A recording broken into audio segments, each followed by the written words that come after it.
Bhagavad Gita is a book of mankind's collected experience of and answers to life's most basic questions. Who I am, from where do I come, what is my purpose and destiny, and most practically, how do I find happiness? These podcasts originate in the lectures of Neil Bhatt, a disciple of Swami Chinmayananda. They are presented here in 20 to 30-minute segments, each covering 3 of the Gita's 701 verses. Welcome to Gita Wisdom for Daily Living. So we are now discussing chapter 3, Karma Yoga, Yoga of Action.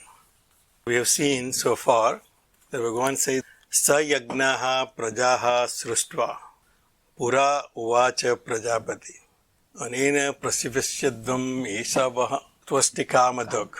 In the beginning, when the Prajapati created beings, Praja, he also created Yagna. So we are right now concerned about Praja. Praja means human beings. So the Lord of Praja is Prajapati.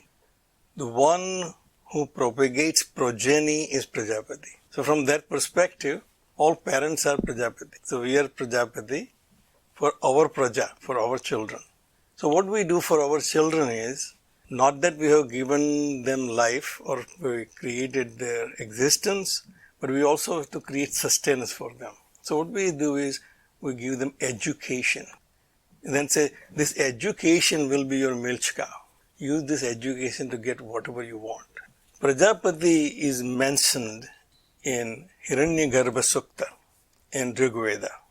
So the Rig Veda says that previously there was nothing but Hiranyagarbha. So Hiranyagarbha is something like the condition before the Big Bang.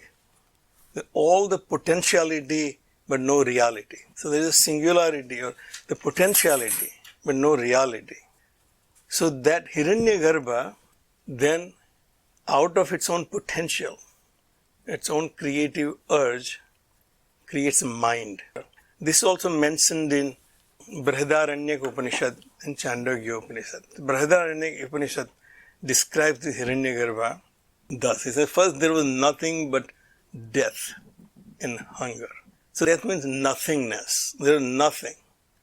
There is nothing to devour, nothing to enjoy by senses, because there are no senses, there is nothing. And then he creates mind out of his creative force. And with that mind he creates water. And then water creates fire. Then whatever in the water solidifies and becomes earth. So basically the creation is explained from the beginning when there was no creation, from the no creation to creation, and then a being is born in that. And that's it. That being said, let this body of mine be fit for a sacrifice. And he entered it. So that's the creation of a Prajapati.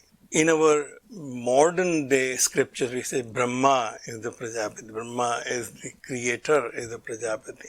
But here Prajapati is very defined as the Pati of Praja, the beings. So in our Puranas, we also have Daksha Prajapati. Shiva is Pashupati, he is Lord of all beings.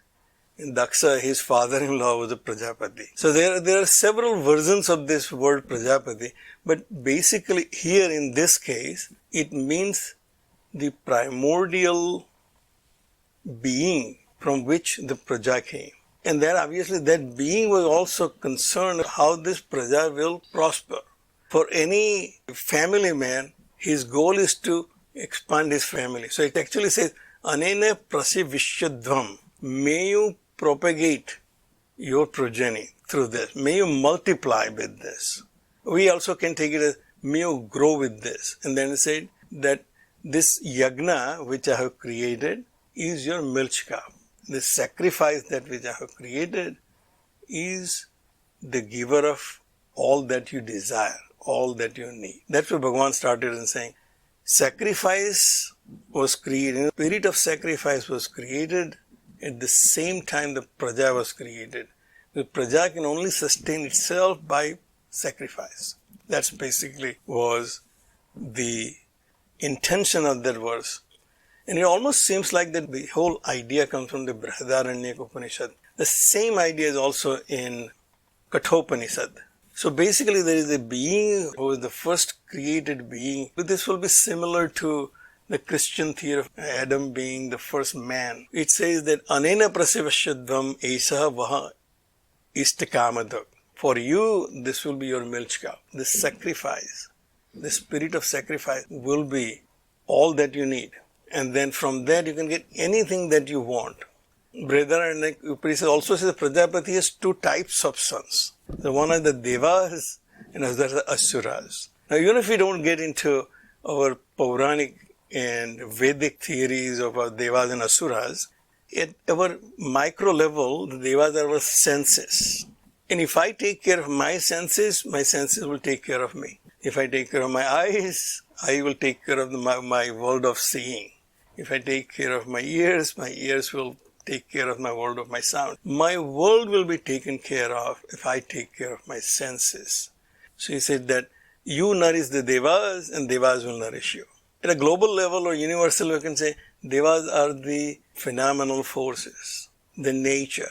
If I cherish nature, nature will cherish me. And probably it was difficult to understand this concept 100 years ago, but in today's time with the global warming and all the concern about climate change, we can understand that if we as human beings don't take care of the climate, the environment will not be able to support us as a species on this planet. Bhagavan said that you nourish Devas and Devas will nourish you.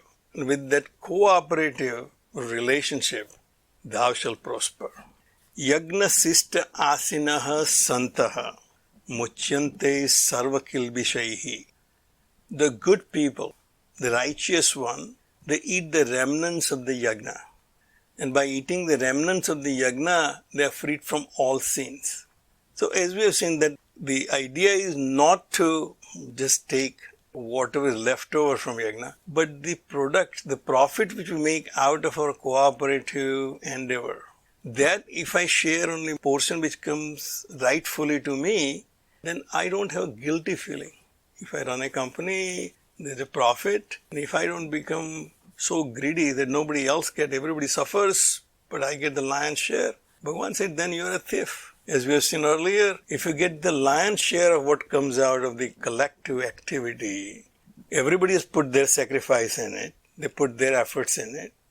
What came out of that activity, if I take away a lion's share, then I'm a thief. But if I take what is rightfully mine, what comes to me as prasad from that activity, there will not be any guilt feeling. I have done my part. What I take from this community, I give it back. I live in Henrico County, I use their services, I pay my taxes. You have no guilt feeling. If you're not paying your taxes, you will have guilt feeling. The good people who eat the remnants of yagna, the rightful portion which comes to them as prasad of the yagna, they are freed from all sin. They have no guilt. They have no bondage of actions. As we have seen, the actions have this chain reaction of cause and effect. They will not be binding to those who work in the spirit of yagna and only take what is rightfully theirs at the end of that endeavor. Bhunjate te tvadam papa e pachanti atma karanat. Same idea is now described as, but one who is only acting for himself, that he wants his action to benefit him alone. That one who is cooking for himself, pachanti, one who digests. In other words, one who only works for himself and he does not want anyone else to get benefit of his actions, he is pachanti atma karana. Bhunjate te tvadam papa. Such a person is eating sins. In other words, he will have guilty feeling. No matter how much you avoid, let other people know what you are doing, but your mind will constantly tell you that what you are doing is very selfish, that you are not taking care of anyone. If all people around me are suffering and I am enjoying just the comforts which are available to me, then I am basically living in guilt. So the bhunjate te tvadam papa, those who are only acting for themselves and not thinking about the rest of the community, the universe, we are part of it because we are not island by ourselves in this universe. I exist because universe exists and we are all connected with each other. Now that idea is now in the next two verses are very clearly demonstrated by Bhagavan that there is no separate existence for anything in this world. Everything is connected with each other. Everything is dependent for its own existence on something else. It starts with us, the beings. These are two very famous verses. He said, Annad Bhavati Bhutani. This is the most obvious thing Bhagavan can state. That's something you and I can vouch for. That my body is made up of nothing but food. So the beings are nothing but modification of food. Any being, any entity, which is a animate entity you can think of, is nothing but modification of food when it comes to the gross expression of that being. So, Annad Bhavati Bhutani. The beings are created from food. The food supports the existence of being. Very obvious to all of us, no really argument here. Parjanyat Anna Sambhavaha. And this food is only possible because of rains. Rains create food. Swami used to remind us that even people who are non-vegetarian, who are eating meat, the meat also comes from nothing but the food eaten, the vegetables or whatever grows out of ground by those animals. So they used to say they are 2 steps removed vegetarians. Bhagavan said that food is only possible because of rains coming down, and therefore we are afraid of drought. If there is a drought, there will be famine, there won't be anything to eat, and then people will eventually die. All beings will die because there is no food. Food is the basic ingredient which makes people in existence. Yagnat bhavati parjanyaha. And rains are possible because of collective actions. Now obviously this concept was difficult, as I said, for people probably who did not have this climate change. But now we can understand that rains, the climate which is supporting this cycle, eco-cycle, is basically dependent on the overall actions of all beings on this planet and elsewhere probably. Also in our Vedic tradition, there is no rain, they will do some kind of yagna to invoke the rain gods. Swamiji even mentioned that even today people have experimented. But even if we keep that aside, our actions will keep this natural balance in the environment so that the production of food becomes regular and our existence becomes possible. Yagnaha karma samudbhavaha. So the yagna, the cooperative actions of all beings in harmony with nature will create rains, but this cooperative action is possible because of individual actions. Karma samudbhavam. That obviously we understand. Unless each one of us do our part, there won't be a cooperative action. There won't be yagna. There is no communal projects. So when you do communal project, the unit is an individual action. Karma Brahma Udbhavam. Now this is where I think it's slightly complicated because various translators have translated very differently. At least this Bhagavad Gita says this Brahma is Brahma, the creator. The karma is possible because Brahma has created this universe. The other translation I have seen which says Veda. Karma is possible because of Veda. In other words, Veda instructs you how to act in this world.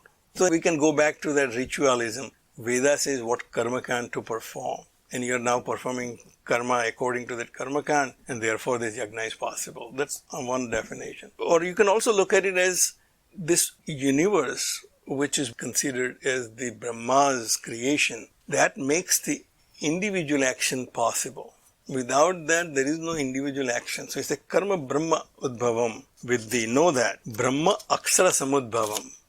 And that Veda or that Brahma is possible because of that imperishable Brahman. That imperishable self, that uncaused cause of all things, that imperishable Brahman is the root substratum for all that is happening. Tasmat sarvagatam brahma nityam yagni pratishthitam. Therefore, that all-pervading self is always present in any action, in any yagna. Without that all-pervading self, none of this was possible. All that cycle which we have described is not possible. Therefore, he is the support of all this activity. This chakra, this cycle in nature, which is described.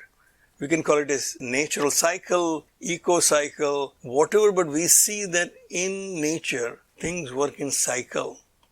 And unless all parts of the cycle performing properly, the cycle gets disturbed and out of balance. So the last verse which we take today says, Evam pravartitam chakra.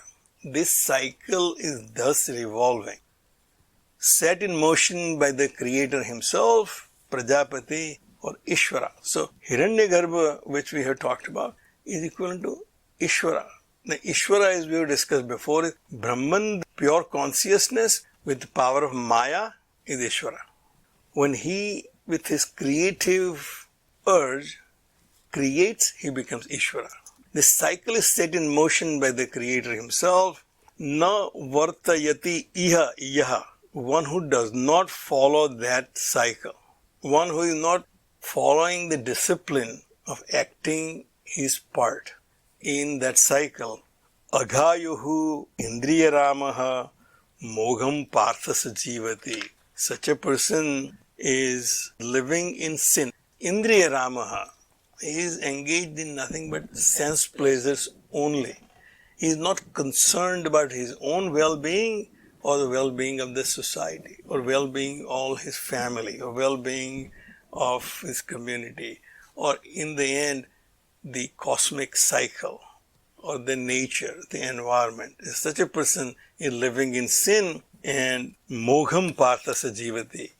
He is wasting his life. In other words, this precious life which is given to him after the eons of evolution that he has become a praja, a human being, that is now wasted. There was one question last time Govind asked, he said, why we are always given this example of inanimate objects such as sun and moon and say follow there, because they don't have a choice. Sun is shining without any discrimination, but sun really doesn't have any choice, as we know now as people of science. Or the rain or a tree or the examples given by Mahatmas really doesn't make much sense to me, because I am the person who has free will. I choose whether this is right or wrong. Sun and moon do not have much choice.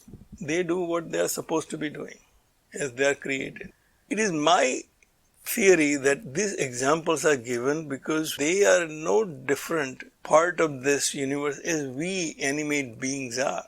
So, if we are part of the same universe which came out of this Big Bang and this continued to expand and the life was created, we became who we are, we actually have a larger sense to participate in this will than inanimate objects which are involuntarily participating. So the sages are pointing out that rest of the universe is in harmony with each other. You don't become the one who is a disruptor because you have free will. Do not misuse your free will. Be a good citizen of this universe. We'll stop right here. If you find this podcast helpful, please support it by donating any amount by going to the episode's website at neilbhatt.podbean.com or at chinmayarichmond.org. Thank you. Om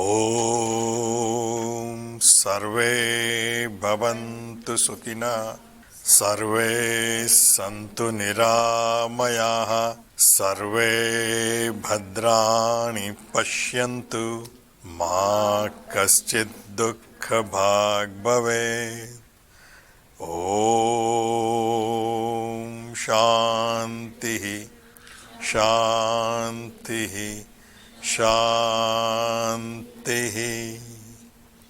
Harihi Om. Shri Gurubhyo Namaha. Harihi Om.